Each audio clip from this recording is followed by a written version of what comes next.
अस्सलाम वालेकुम। बच्चे कैसे हैं सब? होप सो सब ठीक होंगे। हम लोगों ने 9th क्लास की फ़िज़िक्स स्टार्ट की थी अकॉर्डिंग टू न्यू सिलेबस, और हमने कल सेकेंड चैप्टर का इंट्रोडक्शन देखा था। आज हम लोगों ने रिप्रेजेंटेशन ऑफ वेक्टर्स देखेंगे कि वेक्टर्स को रिप्रेजेंट कैसे किया जा सकता है। कल हमने देखा था वेक्टर्स ऐसी क्वांटिटीज़ होती हैं जिनकी मैग्नीट्यूड भी होती है और डायरेक्शन भी होती है। वेक्टर्स को दो तरह से रिप्रेजेंट किया जाता है। सबसे पहला क्या है कि वेक्टर्स को सिंबॉलिकली रिप्रेजेंट किया जाता है। सिंबॉलिकली का मतलब है आप कोई लेटर लिख के रिप्रेजेंट करते हो। सिंबॉलिकली रिप्रेजेंट करने के दो तरीके हैं। पहला क्या है कि अगर आप कोई सिंबॉलिकली रिप्रेजेंट करना चाह रहे हो किसी लेटर को, फॉर एग्जांपल कोई वेक्टर ए है या वी है, आप उसको क्या करते हो, बोल्ड करके इस तरह से प्रोमिनेंट करके लिख देते हो। कहते हैं लेकिन पेपर में ये टाइम टेकिंग होता है और प्रेफरेबल नहीं होता। तो दूसरा वे क्या है कि आप लेटर एक लिखो और उसके ऊपर एरो डाल दो। तो वेक्टर को रिप्रेजेंट करने के दो तरीके हैं सिंबॉलिकली। या तो आप उसको बोल्ड करके लिख दो या फिर वेक्टर के ऊपर एरो डाल दो। कहते हैं अगर आपने सिर्फ और सिर्फ वेक्टर की मैग्नीट्यूड को सिंबॉलिकली रिप्रेजेंट करना है तो वो कैसे करेंगे? वो आप क्या करते हो, आप उसको इटैलिक लेटर के थ्रू रिप्रेजेंट कर देते हो। सिंपल लेटर नहीं बल्कि इटैलिक लेटर। इटैलिक लेटर क्या होता है कि अगर ये तो सिंपल लेटर ए है ना, आप अगर उसको थोड़ा सा टिल्ट करवा के इस तरह से लिख दो, स्ट्रेट ए ना लिखो बल्कि उसको थोड़ा सा टेढ़ा करके लिख दो, इसको बोलते हैं इटैलिक लेटर। और अगर आपने मैग्नीट्यूड रिप्रेजेंट करनी है तो आप इस तरह से इटैलिक लेटर लिख दोगे तो वो मैं बता रहा होगा कि ये वेक्टर की मैग्नीट्यूड है। वेक्टर को रिप्रेजेंट करने के दो तरीके हैं। पहली बात कि आप उसको कैसे लिख सकते हैं, आप उसको लिख सकते हैं सिंबॉलिकली। दूसरा क्या है कि आप उसको रिप्रेजेंट कर सकते हो ग्राफिकली। आप ग्राफिकली वेक्टर को किस तरह से रिप्रेजेंट कर सकते हैं वो देखते हैं। कहते हैं ग्राफिकली आप वेक्टर को रिप्रेजेंट करते हैं, आप क्या करते हो, एक स्ट्रेट लाइन ड्रॉ करते हो और उसके एंड पे ना एक एरो बना देते हो। ये वेक्टर को रिप्रेजेंट करने का ग्राफिकल वे है।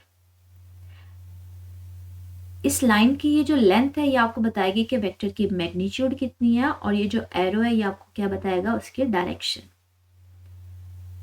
तो वो यहाँ पे यही बात कर रहे हैं कि बेसिकली ग्राफिकली रिप्रेजेंट करने का वे क्या है कि आप क्या करते हो, एक स्ट्रेट लाइन लगाते हो, उसके एंड पे एक एरो ड्रॉ कर देते हो।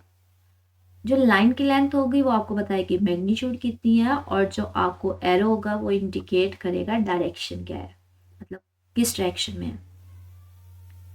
अब अगर आप ड्रॉ करना चाह रहे हो वेक्टर की डायरेक्शन, वो कैसे करते हैं वो देखते हैं।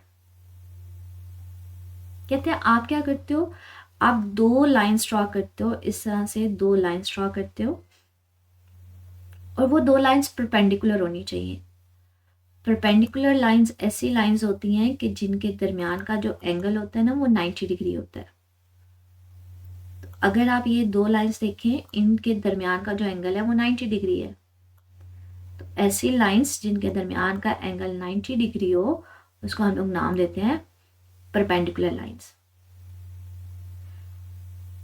आप दो लाइंस ड्रॉ करते हो परपेंडिकुलर लाइंस, ये लाइंस के थ्रू ना आप ईस्ट वेस्ट नॉर्थ साउथ भी बता सकते हो। जो राइट साइड होती है वो हमेशा ईस्ट होती है, लेफ्ट साइड वेस्ट, टॉप जो होता है वो नॉर्थ होता है, और जो बॉटम होता है वो साउथ होता है।